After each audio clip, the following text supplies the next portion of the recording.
de su conferencia magistral. Doctor, por favor. Gracias.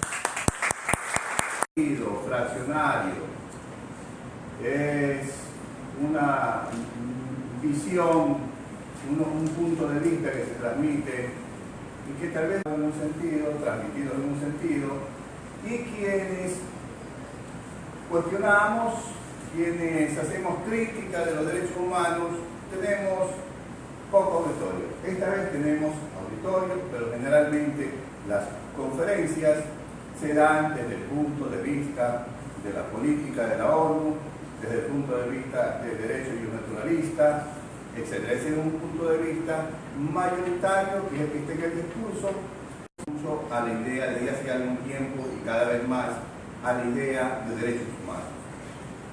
Es decir, los derechos humanos pueden tener muchos enfoques, pueden tener muchos desarrollos distintos. Bien, nosotros vamos a empezar por la democracia y vamos a tratar de ir llegando a los derechos humanos. Bien, la democracia, propiamente la democracia, no es tampoco un término, una idea unívoca que pueda significar una cosa que podemos saberla a priori. ¿Por qué? Porque la idea de democracia puede ser distinta y puede ser bien distinta. Es decir, si históricamente vemos la democracia ateniense es una cosa bien distinta de lo que es la democracia moderna, pero bien distinta. Y de lo que es las nuevas teorías de la democracia, entre esas, por ejemplo, el constitucionalismo democrático. ¿Qué es lo que yo quiero transmitir aquí? Porque lógicamente esto da para mucho, para mucho.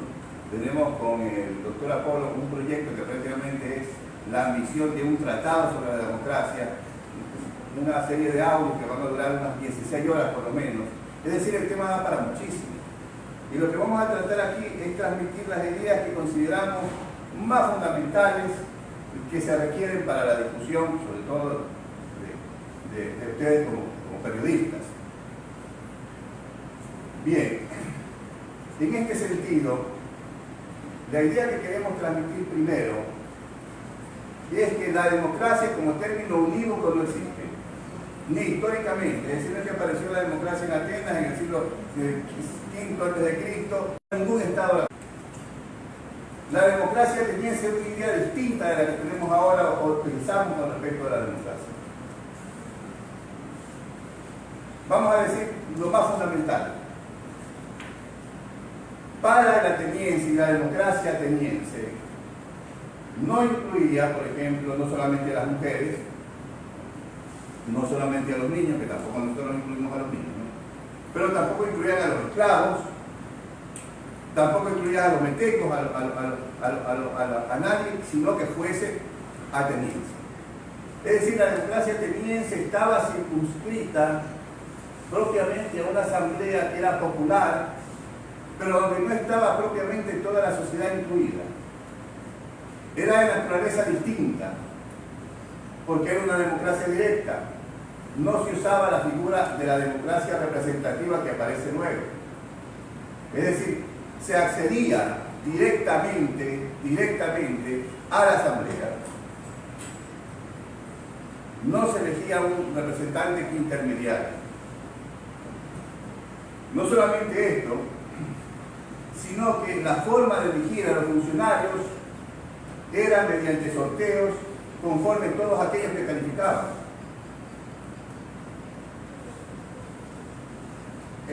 Había una máquina que se metía unas fichas y que se sorteaban y se metía, y todos prácticamente eran potenciales funcionarios para ese determinado cargo. El azar determinaba quién iba a ser ese funcionario. En esto no había un criterio aristocrático que lo usamos ahora mucho, un criterio aristocrático que ya lo voy a explicar, sino que era directo. Todos estamos calificados, como cuando alguien dice, cualquiera puede gobernar, cualquiera puede ser presidente. cualquiera de nosotros puede ser ministro o lo que fuere. Bueno, todos aquellos que pudieran ser, que estuviesen calificados, iban a sorteo. Y eso lo determinaba el azar. Es decir, es una democracia enteramente distinta de lo que a nosotros se nos puede usar por la cabeza. Una democracia para nosotros sospechada, una democracia distinta, completamente distinta. Por eso, claro, los griegos, ¿cuándo no los griegos, verdad? Y entonces, cuando no los griegos, vamos a hablar de la democracia griega, como lógicamente de ahí nos viene la democracia, otra cosa completamente distinta. Lo que pasa es que esta asociación, que nunca es esta vinculación de toda nuestra cultura con nuestra matriz griega, nunca es exagerada, naturalmente, siempre queda en poca. Su influencia, como nos ha marcado. Más sin embargo, la democracia ateniense no es la democracia moderna, ni se le parece para nada. Es otra cosa completamente diferente. Vamos a tratar de no dejar ideas ahí aisladas, señaladas, ¿no?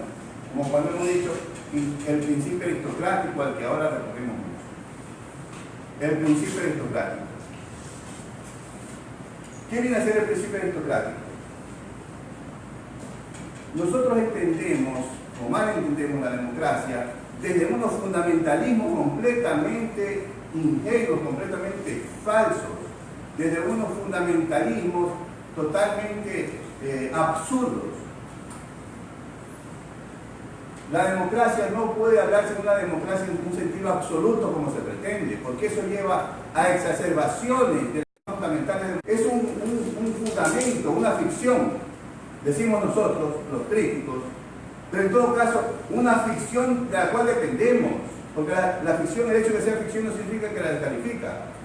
Porque, por ejemplo, nosotros decimos persona en el derecho, y entonces vamos a ver qué es una persona, ¿no? Pero resulta que persona es comercial carnita y será, vaya, mira tú, ¿no? Que comercial carnita resulta que es una persona, ¿no? Bueno, tiene derechos, tiene obligaciones, y la ficción que se cría en el derecho, evidentemente, que es necesaria, de la cual no podemos prescindir. Es decir, la idea de derecho, que nosotros podemos justificar como una ficción, la idea de pueblo, bueno, es una idea sobre la que se construye la democracia moderna. Y entonces, bien, solamente basta decir que si Posorga es pueblo, que si eso es pueblo, la teoría democrática se derrumba enteramente, no queda piedra sobre piedra.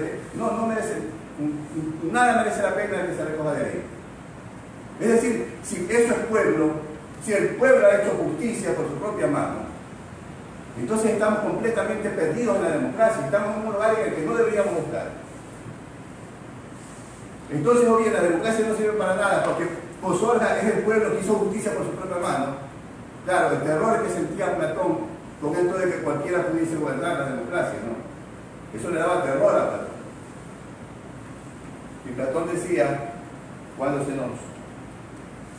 queremos tratar con el zapato, llevamos al zapatero, ¿no? Cuando queremos tratar con el traje, vamos al sastre. Y al caballo se le rompe la armadura, vamos al herrero y así. Pero cuando son las cosas públicas, cualquiera. Cuando es la cosa pública, cuando... Gracias. Bien. De manera que,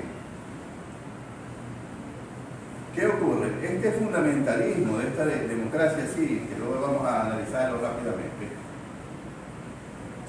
decíamos Posorga, ahí está, y lo escuchamos en los medios, periodistas de ustedes, por eso yo decía, no quiero para los periodistas, quiero dar a hablar con la gente que va a comunicar, que van a ser comunicadores, ¿no? Aquello entonces coge el metro, aquí el pueblo, vaya a ver el pueblo. Si el pueblo, o decimos que la voluntad del pueblo es la voluntad de Dios, no se dice eso ahí. O sea que, por supuesto, no se puede decir que eso es una desvergüenza decir eso, es una total desfachatez, una cuestión que no simplemente no se puede decir, pero que sin embargo se lo dice en todo lugar, ¿no? Y va usted a una conferencia, un congreso internacional y ahí dice, entonces que la voz del pueblo, no la voz de Dios, no olvidemos, vaya a ver qué es eso. Pero por Dios, ¿cómo se puede decir? ¿Cómo puede haber llegado el momento en que esas cosas se pueden decir? es que se ha llegado a un fundamentalismo democrático completamente absurdo, irracional, intolerable. Esas cosas no se pueden decir. La voz del pueblo es la voz de Dios.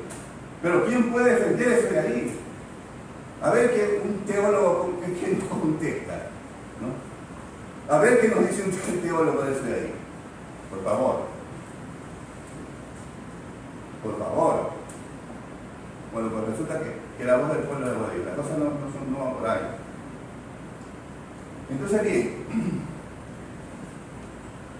si el pueblo está manifestado en Pozorca, un pueblo indignado, desconfiado de sus instituciones, en que de cara a una impunidad se dice o lo fuera, entonces toma y hace justicia por su propia mano.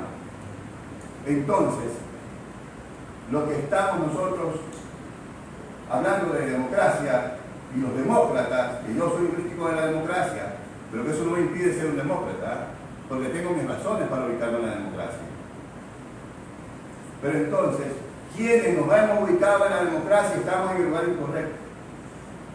Bien, por tanto, lo que se ve en Pozorca no tiene nada que ver con cuestiones de voluntad popular. Porque si eso es voluntad popular, la voluntad popular es la soberana. Vamos a ver, ¿cómo se manifiesta? Vaya soberano que hay ahí, ¿no? Vaya soberano, y en Pozorca ahí está la voluntad popular, lo más abyecto, lo más sucio, lo más protero de un corazón humano, pues ahí está. Ese es el pueblo y esa es la voluntad del pueblo. O sea, nos cae completamente la teoría democrática. ¿Qué pasa? Que entonces eso nosotros no podemos, aquel que quiere defender la democracia, o que se considere demócrata, no puede decir eso porque es totalmente contradictorio. Nadie decente puede decir eso. Puede decir, sí, es que el pueblo, y usted es demócrata, sí, usted es muy indecente completamente. Usted no puede decir eso. Usted no puede decir que eso es la voluntad popular y luego decir que es demócrata. No lo puede hacer, a menos que haya perdido toda la esencia. Por eso, lo que decimos, quienes tratamos de ser rigurosos en el tratamiento y en el discurso sobre la democracia, es que, por ejemplo, la voluntad popular es un misterio, por ejemplo. Eso yo no puedo decir. Usted no puede decir que eso es la voluntad popular. ¿Por qué no puedo decir que es la voluntad popular? Porque la voluntad popular no la conocemos. ¿Cómo que no la conocemos? No la conocemos hasta que el Consejo Nacional Electoral no hace el anuncio oficial de los resultados electorales. Es decir, el canal democrático por cual la voluntad popular se conoce es el voto. Mientras tanto, permanece en un absoluto misterio, desde el punto de vista democrático, jurídico, desde el punto de vista democrático. Esto es. Por tanto, a mí como demócrata no me interesa lo de Pozorca, ni lo de Pozorca afecta a la democracia, ni cuestiona la democracia, porque simplemente la única voluntad popular es la voluntad que conocemos mediante el sufragio, mediante el voto. Directamente conocemos ahí la voluntad popular. Y la voluntad popular con respecto a lo que se le está preguntando. Ninguna otra cosa. Entonces, vamos a tratar de utilizar los términos correctos. Nosotros decimos que es la tecnología democrática, ¿no? Y vamos a explicar este término que lo vamos a usar, seguros de que no nos vamos a confundir. Porque claro, en un pero sí que lo tengo que explicar un poco. Bien, para poner un ejemplo rápido sobre esto de aquí, ¿qué es la tecnología? La tecnología es un medio, es intermedia, y es algo dado también. Esto se diferencia de la técnica, ¿no? Por ejemplo, la técnica, cuando se habla en el fútbol, se dice Maradona tenía una gran técnica, entonces la técnica la podemos hacer, no necesariamente está dada. La técnica la puede hacer uno mismo. Es como quien dice, tiene buena técnica para manejar el celular o lo que fuera, ¿no? Pero la tecnología es lo que está dada. Y es una construcción artificiosa, que puede ser, que no puede ser, que se la construye para facilitar hacia un fin, hacia un medio, ¿no? Así que quien quiere subir una piedra a esta terraza, la sube si es liviana, pero si no empezar a fabricar una tecnología, ¿no? Grandes bloques, la tecnología. Entonces la tecnología es esa idea de un desarrollo que se construye para lograr lo que se logra el fin. Bien, en este sentido, se habla de lo tecnológico en cualquier ámbito, ¿no? En el ámbito, por ejemplo, de la religión, con respecto a lo tecnológico vendría a ser las liturgias, los ritos, es decir, las construcciones que se hacen, los sacramentos, las formas del agua, es decir, los medios que se van construyendo para lograr esa conexión de la religión, que es la conexión con Dios, ¿cierto? Religar, unirse con Dios, ligar con Dios. Entonces, en medio de eso de ahí, ¿no? Por ejemplo, si usted va y si usted ora, no hay de por medio ninguna tecnología, ¿no es cierto? Si usted va y se arrodilla y ora, no hay de por medio ninguna tecnología, es directo. Cuando no hay de por medio de tecnología, cuando entonces se empiezan a construir iglesias, se empiezan a construir ritos, se empiezan a construir liturgias, se empieza, etcétera, etcétera, etcétera. Entonces todo esto de aquí, decimos, constituye toda la tecnología que se desarrolla. En ese sentido lo decimos, en un sentido estricto, riguroso del término, de lo que significa. Entonces aquí tenemos que hablar de la tecnología democrática. Es decir, de toda esta construcción que ya nos está dada, que nos ha sido dada, que la tenemos ya dada como tecnología. La tecnología democrática. Y entonces eso es lo que nos interesa. Eso es lo que nos interesa. Eso es democracia. Eso es la democracia.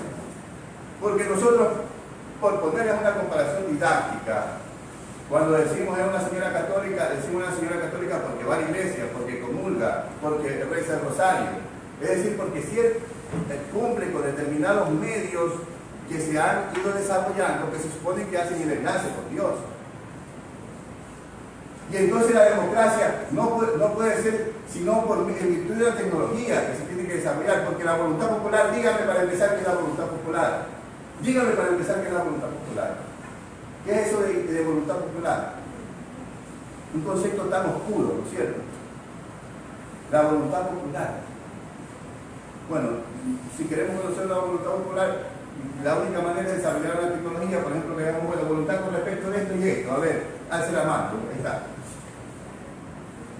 Por tanto, si no hay una tecnología de por medio, es imposible la democracia. Es imposible, no se puede hablar, porque simplemente basta pensar, intentar pensar en la idea de voluntad popular. A ver que la voluntad, muchos individuos, digamos, son individuos, ¿cierto? Bien, entonces, dicho esto, esta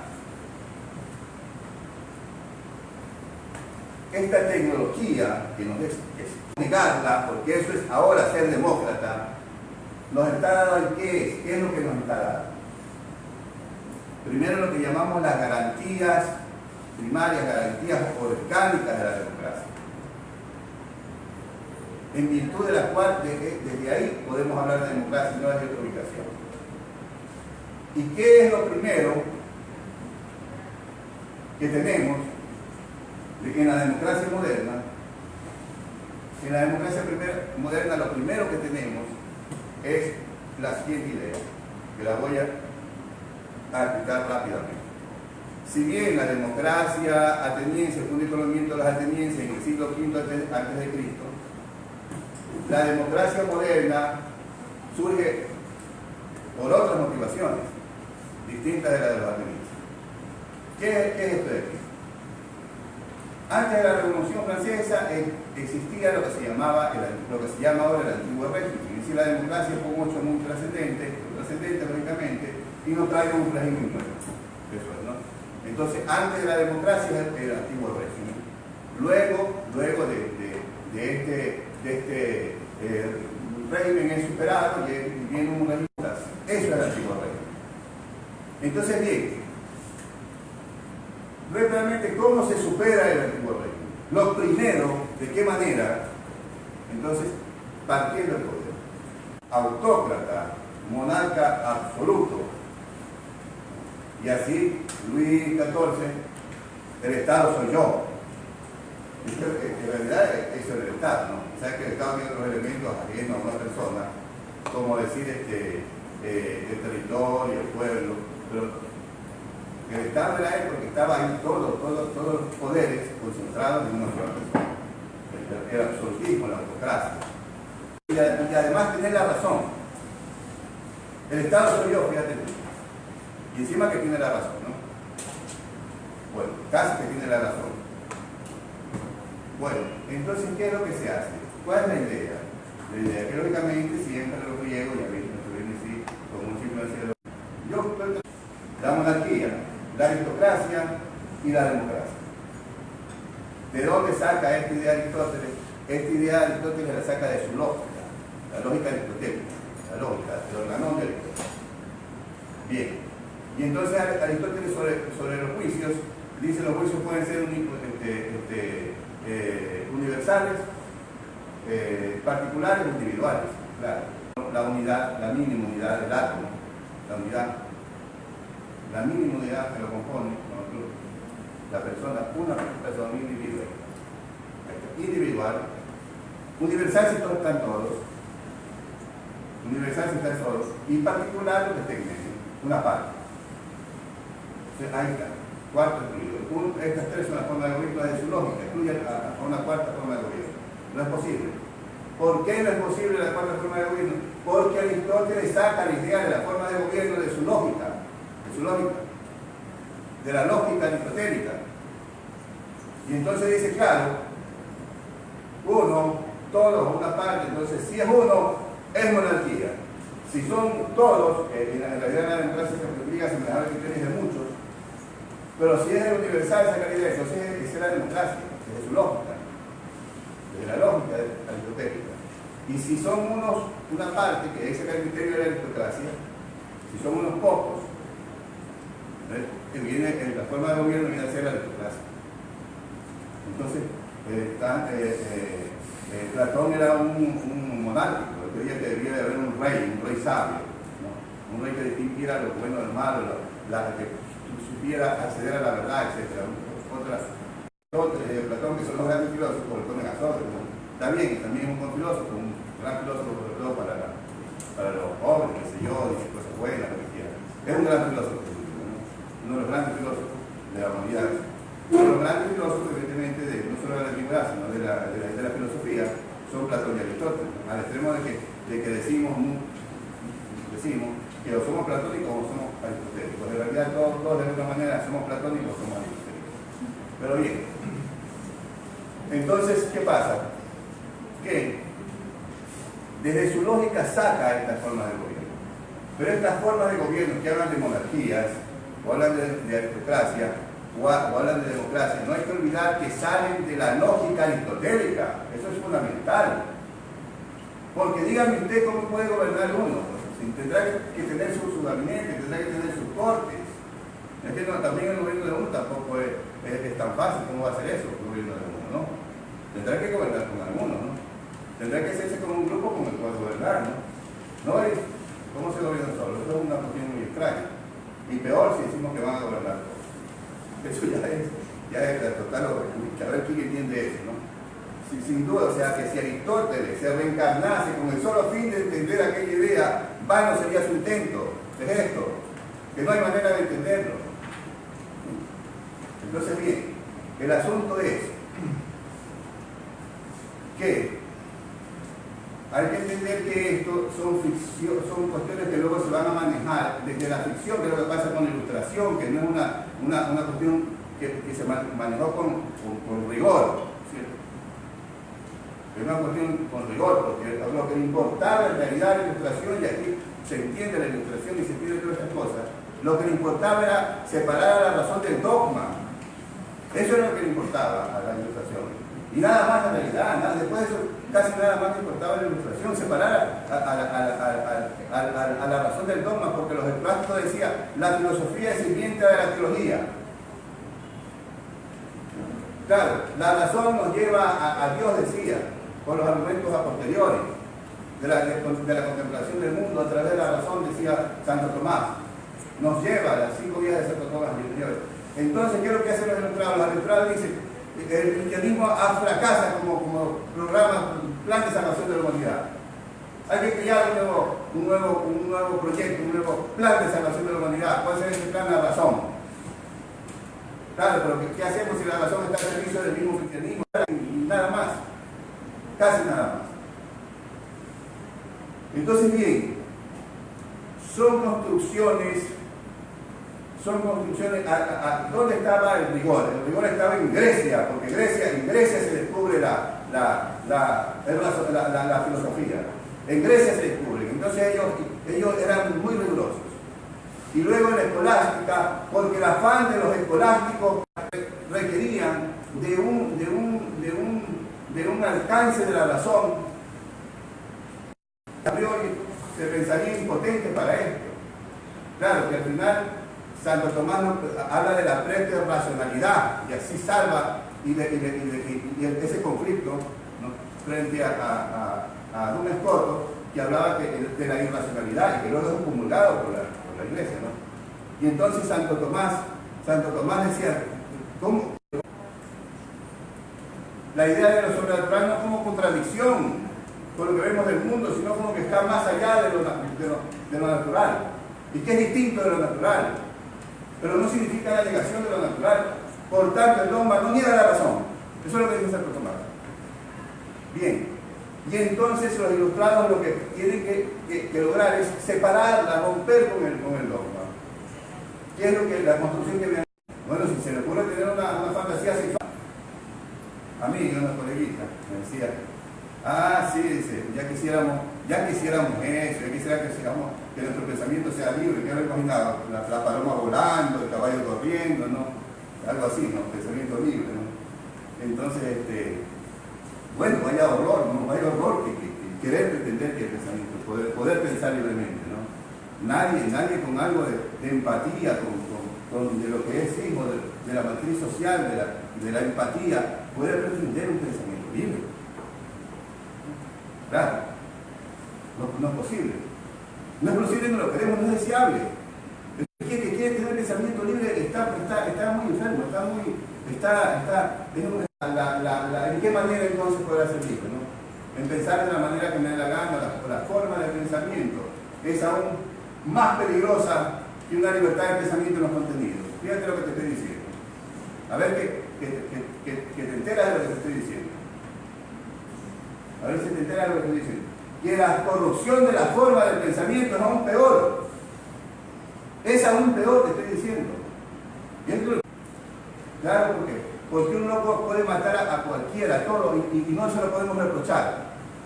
Es decir, corromper la forma del pensamiento significa negar la lógica, corromper la lógica, corromper las reglas del razonamiento. Es decir, el razonamiento, el pensar. El que no piensa, el que piensa más de la lógica no está pensando, eso es, está alucinando cualquier cosa. Por tanto, se pierde el alcance del pensamiento, está renunciando a pensar, está perdiendo su humanidad. Corromper las formas del pensamiento es aniquilar la humanidad, es el fin de la humanidad. Es peor que la corrupción de los contenidos del pensamiento. Las formas no pueden ser corrompidas. No se piensa así, se deja de pensar. Y entonces, no somos libres de pensar lo que nos da. No hay libertad de pensamiento en términos rigurosos. Estas formas de hablar rigurosas, como las que yo estoy haciendo, no son las de la escolástica, no son las de la ilustración. La escolástica era muy rigurosa. Lo escolástico era muy riguroso, pero no nos vamos a ir allá porque no queremos hacer digresiones muy prolongadas. Pero los ilustrados pues sí hacían algunas concesiones, hablaban un poco así, en una forma ambigua, oscura, y todos sacaban cosas ahí y sacaron sus historias ahí, ¿no? Esto de la democracia también, ¿no? Entonces, bien, dicho esto, debemos ver, ¿por qué es importante lo que les decía? Porque si se dice Aristóteles, dice, Aristóteles, cuando Aristóteles en la Edad Media o estaba nombrado Aristóteles, era una gran autoridad, ¿no? Entonces decía, Aristóteles, el que no sabe, el inculto, va a decir, pero ese es antes de Cristo, eso no. El inculto, el analfabeta prácticamente, ¿no? El analfabeta filosófico, es decir, no tiene idea, no sabe lo que está diciendo, ¿no? Entonces, que se va a pensar que tal vez, no, la falta, en Grecia no digo, en Aristóteles no había eso, no había esa falta de rigor. Lo que pasa es que él lo está sacando desde su lógica, pero lógicamente luego, y de la forma abstracta, es decir, lo que Aristóteles dice es una forma muy abstracta, muy abstracta. Te voy a tomar un solo de agua.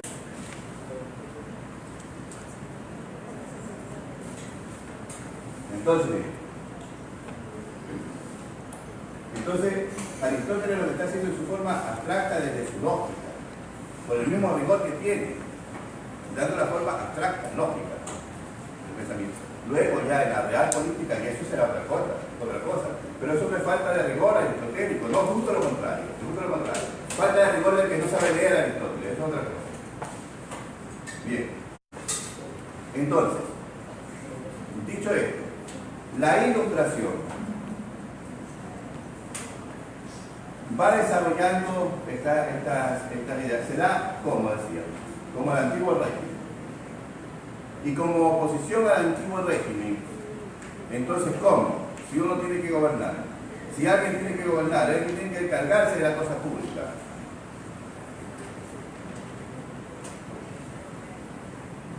Bien, ¿qué es lo que se hace?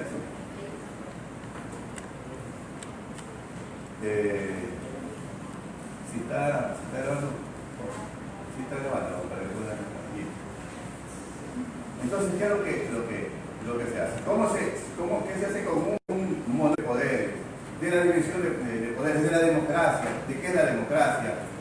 Si se quiere introducir algo de rigor a esta idea. Y entonces, ¿qué pasa? Que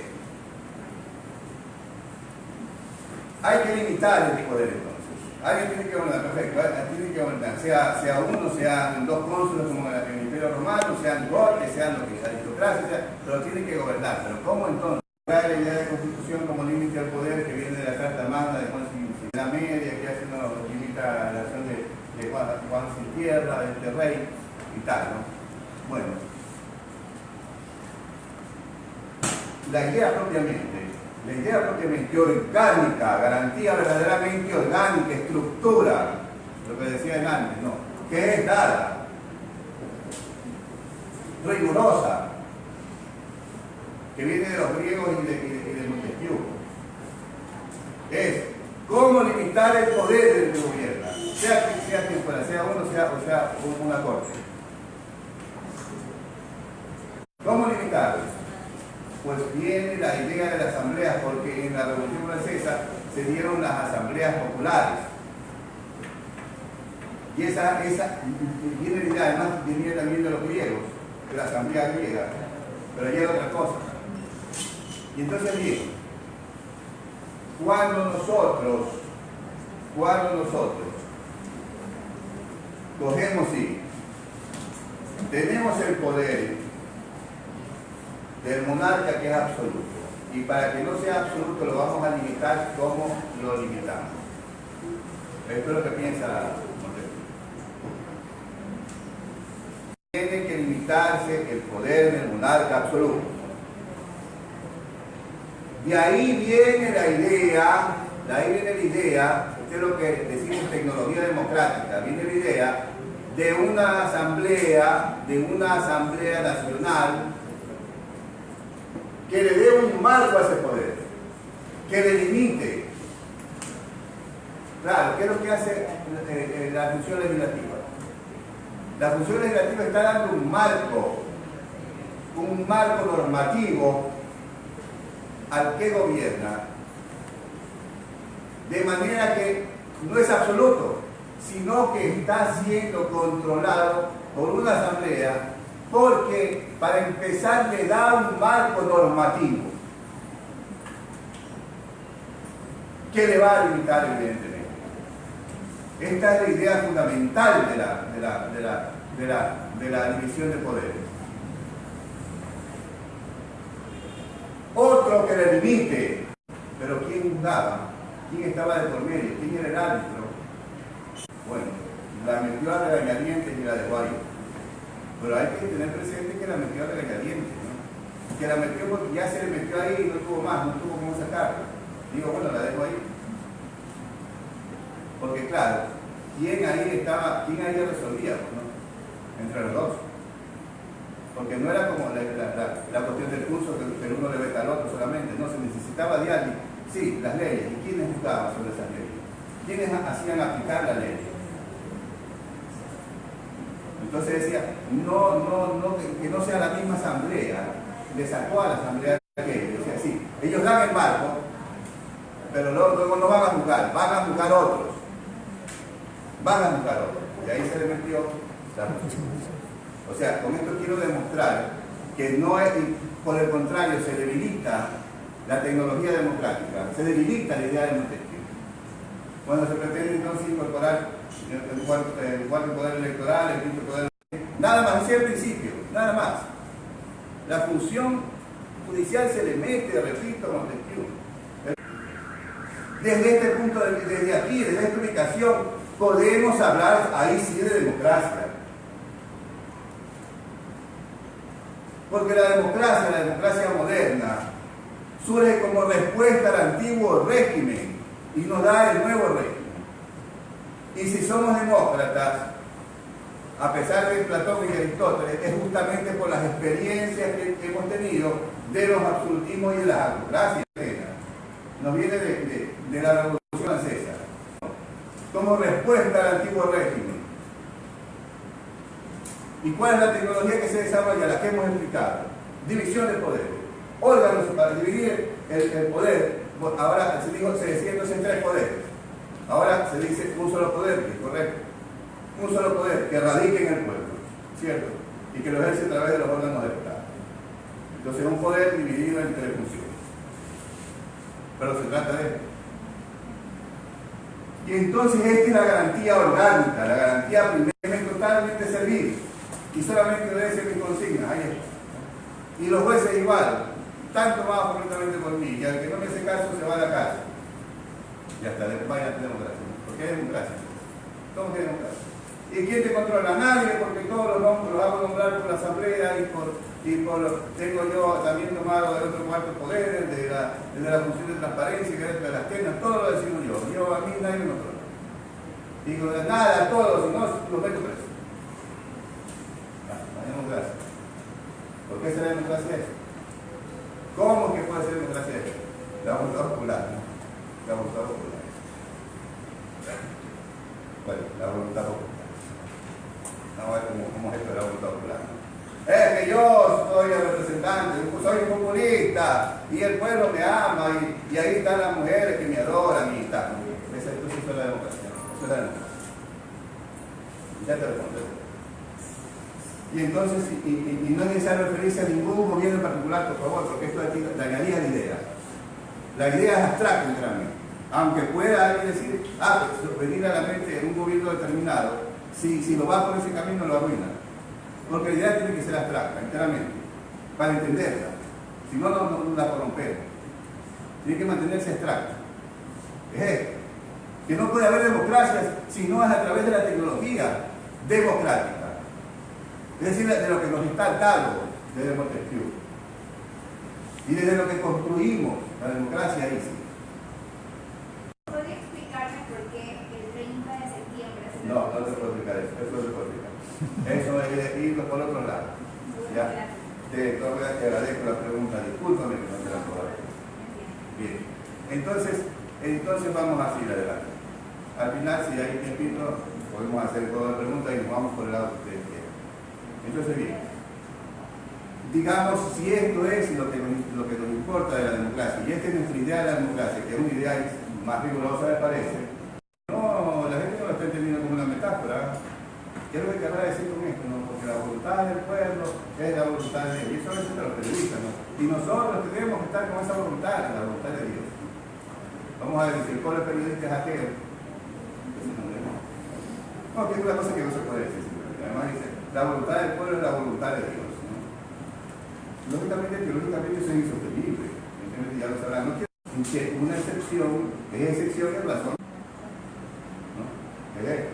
Bueno, hablamos con mucha falta de rigor, no nos asustemos demasiado, pero es así, lamentablemente, eso es el libre pensamiento, ¿no?